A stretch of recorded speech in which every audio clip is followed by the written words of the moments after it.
Unsolicited advice comes with a price. Grasshopper. Whether you're the giver or receiver, you'll get stuck with the bill. Who doesn't like to give their opinion? That's why radio and TV talk shows have people waiting in line to pipe up with their 2 cents worth. Look at all the opinion polls on websites, not to mention the like button on Facebook.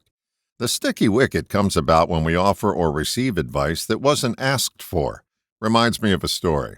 One of my mentors, the late Dr. Dave Dobson, had an expression he used quite often. You would say to him that you knew this person who had such and such going on with them and would be asking him to come up with a strategy that you could use with them. He would say, "Are they paying you?" That was his way of asking, "Are they asking for your advice?" He was too respectful of people who were not his clients or students to offer them his sage advice unless asked. How often do you chime in when nobody asks you? The percentages are alarming.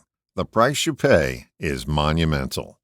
There is nowhere I go that I can't spot people's problems in a matter of seconds.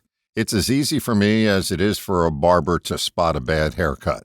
Just about every time that I have stepped over the line, uninvited, I have done a disservice to myself and to another. The reason it backfires is that most often the person is not ready to hear that advice. Now you know why the old adage is so popular, the teacher will show up when the student is ready.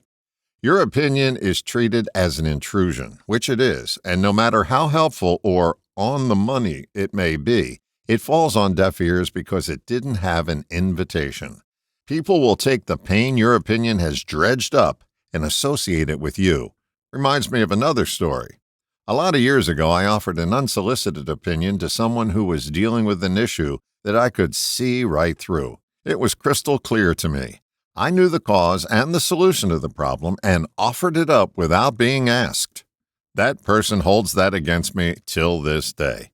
The interesting thing is they knew what I was saying was accurate, but that didn't matter because they weren't ready and they didn't ask. If they thought the advice was frivolous, they wouldn't have had the visceral reaction they had. Like I've said many times before, opinions are like websites. Every asshole has one. The hard lesson to learn is that it's not the accuracy of your opinion that's the issue. It's whether it's welcome or not. One of my new favorite quotes is from a woman named Carolyn Mays, who says, "You have to be willing to be hated when you tell the truth." I would like to turn that around and amend it slightly and say, you will be hated less when you offer up less unsolicited advice. Another reason that unsolicited advice is not received well is because of what's implied. You may as well wear a sign that says, "I know something you don't know." It smacks of superiority. You have unwittingly communicated that I'm better than you. That may feel good for the moment, but you will pay for it on the back end.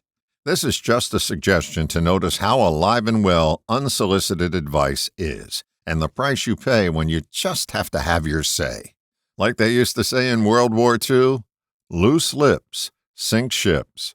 All the best, John.